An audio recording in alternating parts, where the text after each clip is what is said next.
నారాయణ రామ్. దైవాన్ని పొందడానికి కామవాసనను త్యజించాలి అనేది తప్పనిసరా?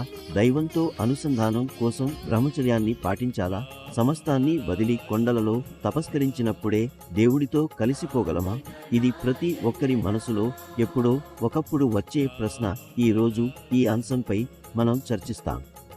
ఇప్పుడు మన సమాజంలో కొందరు సన్యాసులు, పండితులు, ఆధ్యాత్మిక గురువులు కాబట్టిన అంతిల్ కామవాసనను త్యజించకపోతే దైవాన్ని పొందడం సాధ్యం కాదు అని ప్రచారం చేస్తున్నారు.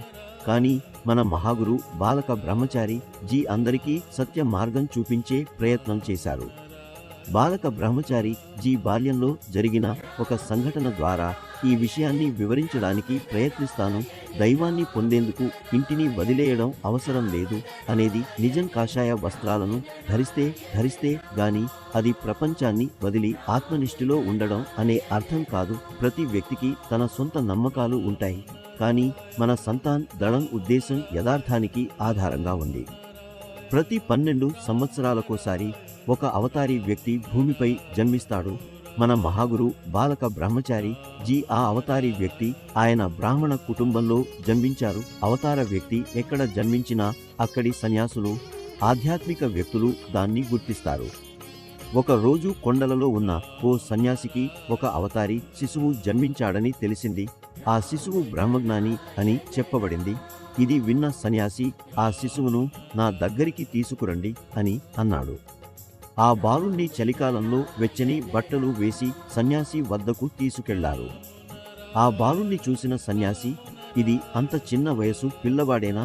ఇది ఎలా బ్రహ్మజ్ఞాని అవుతాడు అని ప్రశ్నించాడు. అప్పుడు బాలక బ్రహ్మచారి జీ నిశ్శబ్దంగా ఉండి, బాబా మీరు ఏమి చేస్తున్నారు అని అడిగారు. సన్యాసి, మేము అగ్నిని పెడుతున్నాము, తిండి తయారవుతుంది అని చెప్పాడు. గురువుగారు, మీకు తిండి ఇష్టం ఉండి తింటున్నారు కదా అని అడిగారు.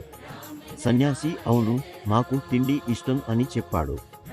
గురువుగారు, మీరు భజనలు చేస్తారు, ఆ భజనలు వింటారు, దేనిలోనైనా ఆనందం పొందుతున్నారు, కాబట్టి మీ ప్రతి ఇంద్రియంతో మీరు అనుభవం పొందుతున్నారు అని చెప్పి ఇతర ఇంద్రియాలను మీరు నియంత్రించకుండా కేవలం ఒక్కటిని మాత్రమే కట్టేయడం సరియైనది కాదు అన్నారు.